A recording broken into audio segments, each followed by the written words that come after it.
Үеийн үедээ тахиж шүдсэн бурхтаас илүү үрийн үрдээ захих гэрээс тусгаар тогтнол. Үгсний дараа сүнс минь хүртэл сахиж үлдэх өн мөн хийн тэнгэр тусгаар тогтнол. Алтан соёмб хөх халзтай улаан далба арга ядсан ч тусгаар тогтнолтой би баянхон. Ээлж дараатай орчлонгийн жам ямар боловч эцсээ хүртэл тусгаар тогтнолдоо би эзэн хүн.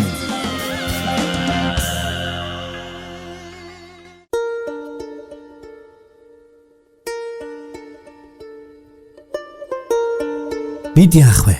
Мөнхөж байна. Харин хөх хотод 2 хятад бас нэг цахар залуутай хоолон гэрт зоог барьж суулаа. Утас дууграв. Улаанбаатараас найзуудын маань нэг залгаж байна. Ажил зорилго хэрэг бүтэмжтэй талаар ганц 2 үг солих зураан надаас "Чи одоо хаана явна?" гэж хэрэггүй шахуу зүйл асуув. "Өө, нэг хоолон гэрт хідэн хужаатай хооллол сууж байна" гэлээ. Тэгсгээд өнгөрөв. Оройн өнөөх цахар залуу буудалд хүргэж өгөөд нэг юм хэлью баяу гэж тэнэгэлтсэн мэт үүдээр ирэхцээд байхаар нь суухыг урьж нэг шилэм дундаан тавиад сууцгаав. Тэгэхэд тэр маань ийн ярьсан юм. "Ар монголчууд та нар биднийг ямагт хужаа гэж хардаг, боддог нь бидэнд дарамттай байдаг л да. Гэхдээ яахарахгүй үний юм. Яагаад гэвэл бид одоо уусаад дуусаж байна. Өнөөдөр биш юмаа гэхэд маргааш хизээ нэгэн цагт өмнөд оронд Монгол гэдэг нэрэл үлдэнэ.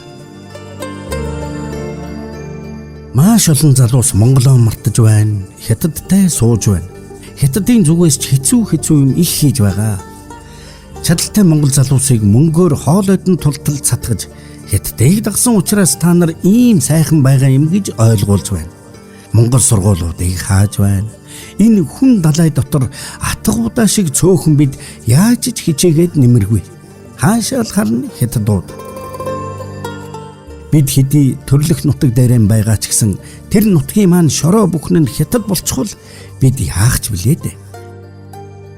Харин ар монголчууд та нар өмнөд Монгол биднийг л хужаа гэж дорд үзэхдээ нэг л зүйлийг бити мартаарай гэж хүсэж байна. Тэр юу вэ гэвэл ар монголчууд та нарын тусгаар тогтнолыг өмнөд монголчууд бид өнөөгийн энэ эмгэнэлтэй хэцүү их амьдралаараа их хятад улсын түрэмгийллээс хамгаалж халахлж золиос болж өгсөн юм шүү гэдгийг л гэж билээ.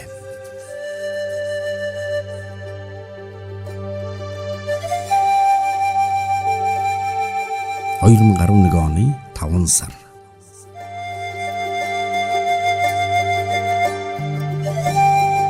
Сонсогч та бүхэн зохиолч нийтлэлч Баасангийн номин жимдийн тусгаар тогтнолын тухай алаг цогхон тэмдэглэлүүдийн 4-р хэсгийг хүлээн аван сонслоо.